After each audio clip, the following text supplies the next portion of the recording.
गणेश विसर्जन। गणेश उत्सव का उत्साह बच्चों में फूला हुआ है। गट्टू चिंकी के साथ साथ उनकी उम्र के सारे बच्चे गणपति बाप्पा के आने पर बेहद खुश हो जाते हैं।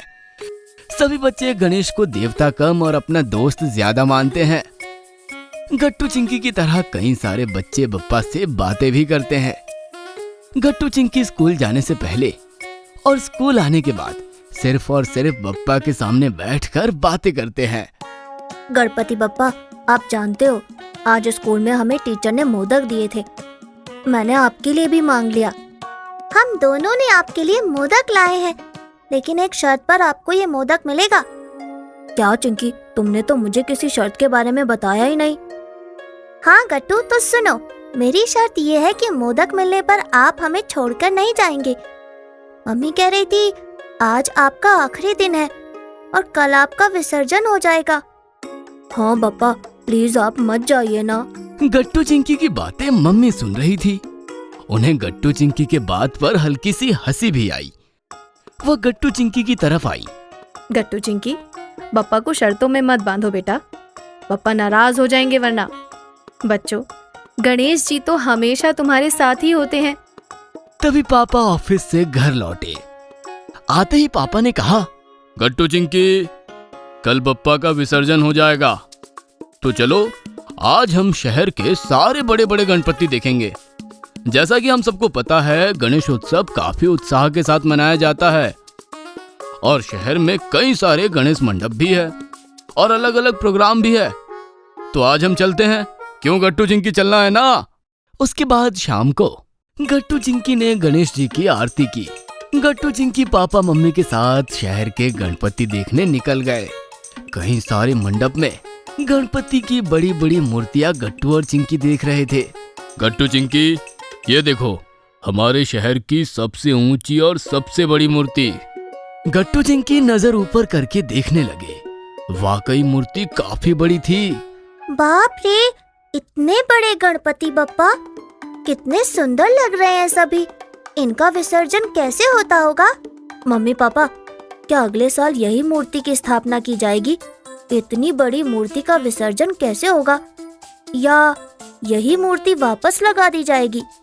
नहीं बेटा, इस मूर्ति का विसर्जन होगा। अगले साल नई मूर्ति की स्थापना होगी। पापा मम्मी के साथ गट्टू चिंकी ने बाकी सभी बड़े बड़े मंडप की बड़ी बड़ी मूर्तियां देखी और अपने मन में एक सवाल लिए वो घर वापस लौट आए। हर रोज की तरह गट्टू चिंकी सोने से पहले बप्पा के सामने जाकर बैठ गए और वहीं मम्मी से पूछने लगे, मम्मी आपने बताया नहीं, गन्नू जी का विसर्जन कैसे होगा? हमारे गन्नू जी इतने छोटे कैसे? बेटा, वो बड़े पंडाल होते हैं, वहाँ हजारों लाखों लोग दर्शन करने आते हैं। कोई पंडाल तो 70 साल पुराना है। जैसे लाल बागचा राजा, उनको अच्छे से विसर्जन करने के लिए क्रेन की सहायता ली जाती है। साथ ही बड़ी बड़ी गाड़ियां सजाई जाती है। अरे वाह! हाँ बेटा, फिर समुद्र में भी आगे गहराई तक ले जाने के लिए जहाज की व्यवस्था की जाती है। इस साल जब ये सब होगा तो आपको लाइव दिखाया जाएगा। गट्टू और चिंकी ये सुनकर बहुत खुश हो जाते हैं और वो सोने चले जाते हैं। रात को अचानक गट्टू और चिंकी दोनों की आंखें खुलती है। गट्टू चिंकी से बातें करने लगता है। गट्टू कहता है, चिंकी, हम भी अपने गन्नू जी का विसर्जन अच्छे से करेंगे। अगले साल हम भी बड़ी मूर्ति लाएंगे। तभी गट्टू चिंकी ने एक आवाज सुनी। गट्टू चिंकी ने एक दूसरे की तरफ देखा। उन्हें आवाज घर के उस ओर से आ रही थी जहाँ गणपति की स्थापना की है। बप्पा, क्या ये आप हो? मानव मेरे बड़े बड़े रूप की मूर्तियां बनाते हैं और स्थापना करते हैं। काफी उत्साह से पूजन और आरती भी की जाती है। बहुत सी मूर्तियां फिर भी समुद्र तट से बाहर आ जाती हैं। गट्टू चिंकी गणेश जी की बातें सुन रहे थे। लेकिन हमने तो घर में इको फ्रेंडली मूर्ति की स्थापना की है, जो पानी में आसानी से गल जाती है। हाँ, मैं जानता हूँ, लेकिन कोशिश करो कि बाकी लोगों को भी इस बात के लिए जागरूक करो कि वो प्लास्टर ऑफ पेरिस की बजाय इको फ्रेंडली गणपति लाए। हाँ, हम सबको समझाएंगे, लेकिन आप आते रहना हमेशा। फिक्र मत करो, मैं हर साल आता रहूंगा। मैं तुम्हारे साथ साथ इस धरती और सृष्टि से भी प्रेम करता हूँ। गट्टू चिंकी मन लगाकर बप्पा की बातें सुन रहे थे। तुम्हें पता है गट्टू चिंकी, मैंने बड़ा अवतार तब लिया था जब मुझे राक्षसों को सबक सिखाना होता था, लेकिन मुझे मेरा हमेशा माता के पीछे दौड़ने वाला छोटा रूप ही पसंद है। इतना कहकर गट्टू और चिंकी की आंखों के सामने से गणेश जी गायब हो गए। अगले दिन गट्टू चिंकी की आंखें खुली और गट्टू को पता चला कि उसने गणेश जी का सपना देखा है। गट्टू, तुम्हें पता है मैंने सपने में गणेश जी को देखा। चिंकी, मैंने भी सपने में गणेश जी को देखा। मम्मी की आवाज लगाने पर गट्टू चिंकी झट से उठ खड़े हुए और नहा धोकर बप्पा की आरती में आकर खड़े हो गए। मम्मी ने बप्पा के लिए मोदक बनाए और सभी ने मिलकर गणेश जी की आरती की। गणपति बप्पा मोरया, मोरया, मंगल मूर्ति मोरया। मोरया। गट्टू चिंकी मम्मी पापा के साथ गणपति का विसर्जन करने सोसाइटी कंपाउंड में आए, जहां गणपति विसर्जन के लिए छोटा सा कुंड बनाया गया था। गट्टू चिंकी ने अपने गणेश जी की मूर्ति विसर्जित कर दी।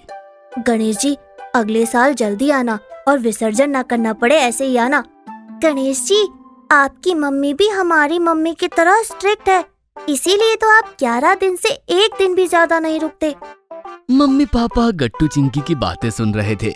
गट्टू चिंकी को अब उन बड़ी बड़ी मूर्तियों का ख्याल आया। गट्टू चिंकी अपने कमरे में जाकर एक बड़ा सा पोस्टर तैयार करने लगे, जिस पर उन्होंने लिखा, मैं हूँ शिव जी का बेटा, माँ पार्वती का लाडला, छोटा रूप में सुंदर गणेश, मैं गणेशा। दौड़ते हुए गट्टू और चिंकी सोसाइटी कंपाउंड में आए। मम्मी और पापा ने देखा और सबके सामने उन्होंने गट्टू और चिंकी का पोस्टर पढ़ा। ये सब क्या है गट्टू चिंकी? हमने ये प्रोजेक्ट शुरू करने के बारे में सोचा है कि हम अनंत चतुर्दशी के दिन समुद्र किनारे जाकर प्लास्टर ऑफ पेरिस वाली सब मूर्तियों को उठाकर साइड में रखेंगे। बाकी बच्चों के साथ जाकर बीच की सफाई भी करेंगे। हाँ मम्मी, हम सब मिलकर जाएंगे वहाँ। वाह बच्चों, सही कहा तुमने। हम सभी तुम्हारे इस विसर्जन प्रोजेक्ट में हिस्सा लेंगे। सभी ने गट्टू और चिंकी के लिए तालियां बजाई। अगर आपको हमारी वीडियोस पसंद आ रहे हैं तो इन्हें लाइक करें, कमेंट करें और सब्सक्राइब करें।